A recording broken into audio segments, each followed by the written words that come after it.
اس نے ابو سفیان کو بتایا کہ مسلمانوں کو حملہ آور لشکر کی آمد کی اطلاع مل چکی ہے۔ مسلمانوں میں خوف و ہراس پھیل گیا تھا۔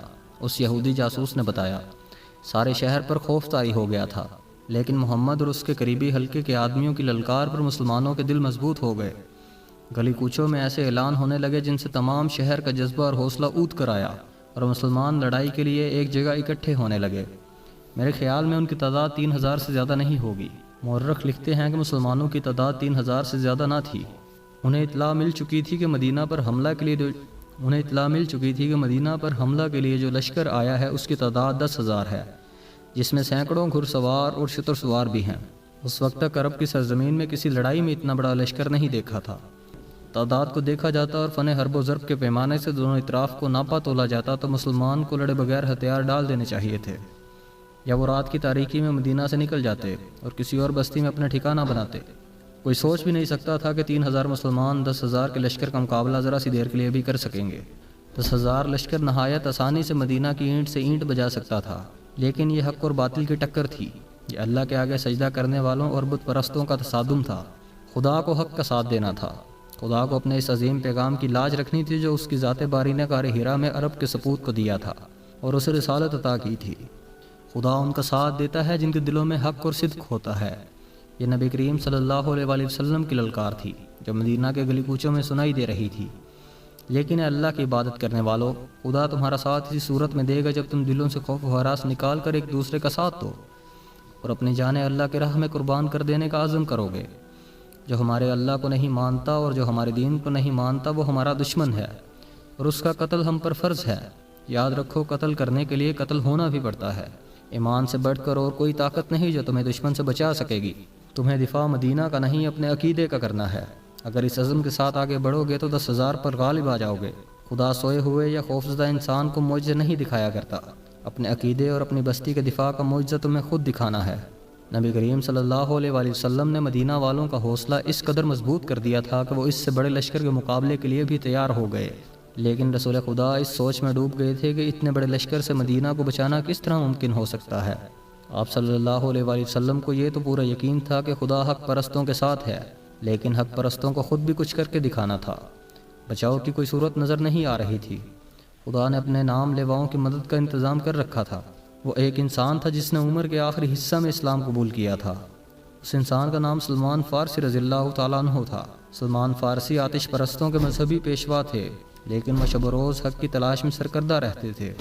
وہ آگ کو پوجتے تو تھے، لیکن آگ کی تپش اور چمک میں انہیں وہ راز نظر نہیں آتا تھا جسے وہ پانے کے لیے بےتاب رہتے تھے۔ عقل و دانش میں ان کی ٹکر کا کوئی نہیں تھا۔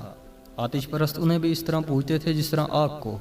جب سلیمان فارسی رضی اللہ تعالیٰ عنہ کی عمر بڑھاپے کی دہلیز پھلانگ کر خاصی آگے نکل گئی تو ان کے کانوں میں عرب کی سرزمین کی ایک انوکھی آواز پڑی، خدا ایک ہے، محمد صلی اللہ علیہ وآلہ وسلم اس کا رسول ہے۔ یہ آواز سلمان فارسی کے کان میں گھر بیٹھے نہیں پڑی تھی۔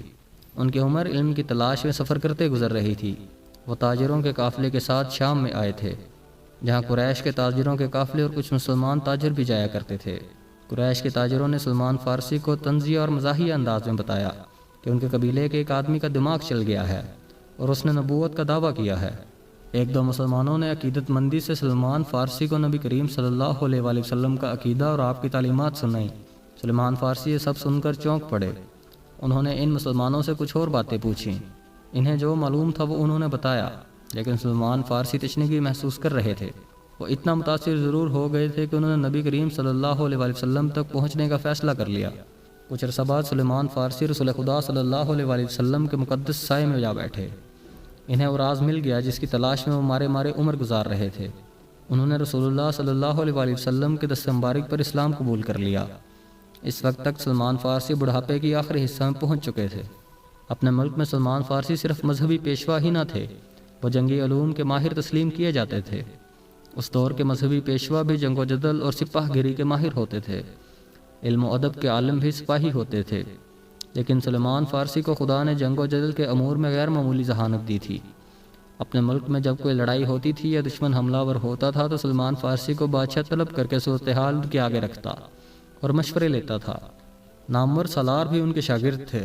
وہ سلمان فارسی اس وقت مدینہ میں رسول اکرم صلی اللہ علیہ وآلہ وسلم کے صحابہ اکرام میں شامل تھے رسول اکرم صلی اللہ علیہ وآلہ وسلم نے یہ صورتحال جو قریش نے آپ صلی اللہ علیہ وآلہ وسلم کے لیے پیدا کر دی تھی سلیمان فارسی کے آگے رکھی۔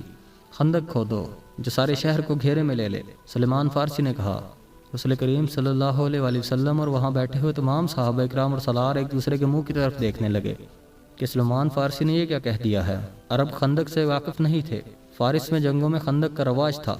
سب کو حیران دے کر سلیمان فارسی نے بتایا کہ خندق کیا ہوتی ہے اور اس سے دفاعی کام کس طرح سے لیا جاتا ہے۔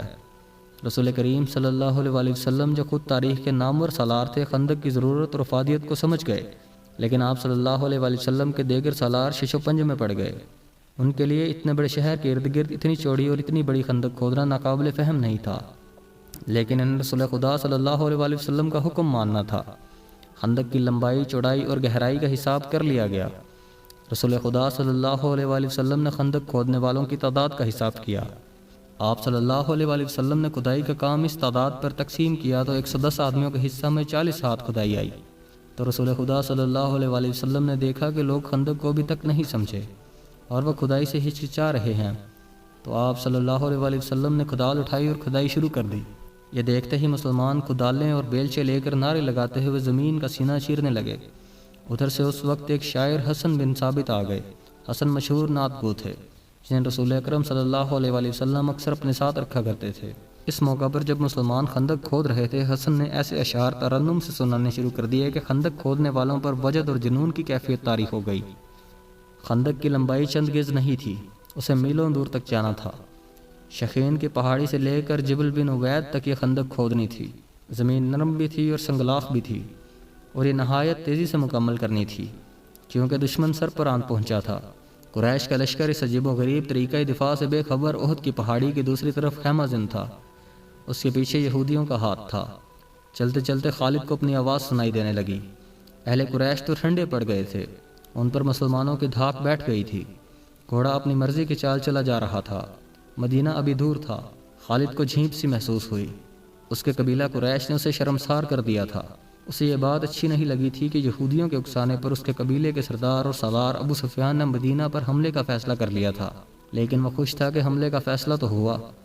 اتنا بڑا لشکر جو سرزمین عرب پر پہلی بار دیکھا گیا تھا یہودیوں نے ہی جمع کیا تھا، لیکن خالد اس پر بھی مطمئن تھا کہ کسی نے بھی یہ کام کیا ہو۔ لشکر تو جمع ہو گیا تھا اور اس روز بہت خوش تھا کہ اتنے بڑے لشکر کو دیکھ کر ہی مسلمان مدینہ سے بھاگ جائیں گے۔ اگر مقابلے پر جم بھی گئے تو گھڑی دو گھڑی میں ان کا صفایا ہو جائے گا۔ وہ اس وقت تو بہت ہی خوش تھا جب احد کی پہاڑی کی دوسری طرف یہ سارا لشکر خیمہ زن تھا۔ جس صبح حملہ کرنا تھا اس رات اس پر ہیجانی کیفیت آئی تھی۔ وہ اچھی طرح سے سو بھی نہ سکا، اسے ہر طرف مسلمانوں کی لاشیں بکھری ہوئی نظر آ رہی تھیں۔ دوسری صبح جب قریش اور دوسرے اتحادی قبائل کا لشکر جس کی تعداد 10,000 تھی خیمہ گاہ سے نکل کر مدینہ پہ حملے کے لیے شہر کے قریب پہنچا تو اچانک رک گیا۔ شہر کے سامنے ایک بڑی گہری خندق کھدی ہوئی تھی۔ ابو سفیان جو لشکر کے